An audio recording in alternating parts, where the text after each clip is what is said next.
Hello, hello. Let's talk about some more suspects that keep getting brought up. Gabe. I feel we can eliminate him as a suspect entirely. We first meet Gabe in February 2010. My old frenemy, the accounting calendar, has just changed. Although the accounting calendar can stay on the same month for almost a whole season, when it changes, it's generally indicative of the episode taking place that month. It's not yet Valentine's Day in the next episode. Let's take it to the extreme and say that the episode takes place February 1st, 2010. The day Cece is born, Andy has framed the previous day's newspaper as a gift. It says that spring has sprung. The first day of spring was March 20th, but the next episode is St. Patrick's Day, which brings us to sometime before March 17th. The warmest day in Scranton before that was March 11th, at around 55 degrees. The episode aired March 4th, 2010, which had a high of around 35 degrees, not exactly a temperature that would prompt you to write a story about spring being sprung. So it's most likely that Cece's birthday was March 12th. Andy also has the current newspaper, which reads that the Strangler has struck again. It goes on to say that this is the fourth victim.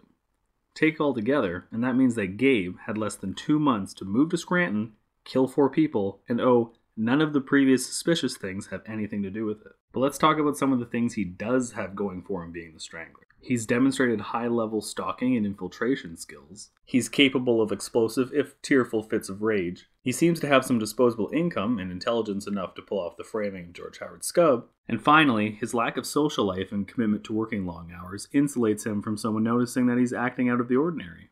Alright, let's talk about Andy. Andy's competency level is also a mitigating factor for his being the Strangler.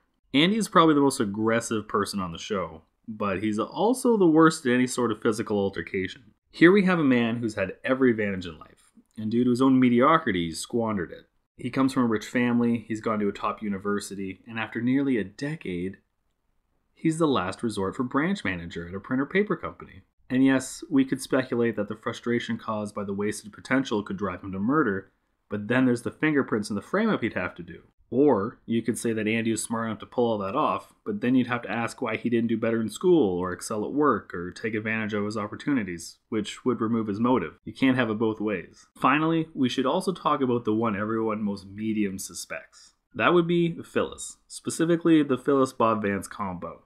This theory that's been floating around the internet goes that Phyllis deliberately sends Bob into a jealous rage. She picks a target, flirts with them, and Bob strangles them. There's no disputing that Phyllis and I guess Kevin consider Bob to be a bigger deal than one would expect. There's even reason to believe that Bob is known to be violent.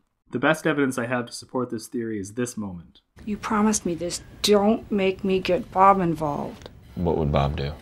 Never mind, I shouldn't have said that. I don't know what to make of that. It could roll into Phyllis's inflated opinion of Bob, but it does seem ominous. One last thing about the Jim Snowball thing. It's still killing someone even if you didn't mean to kill them.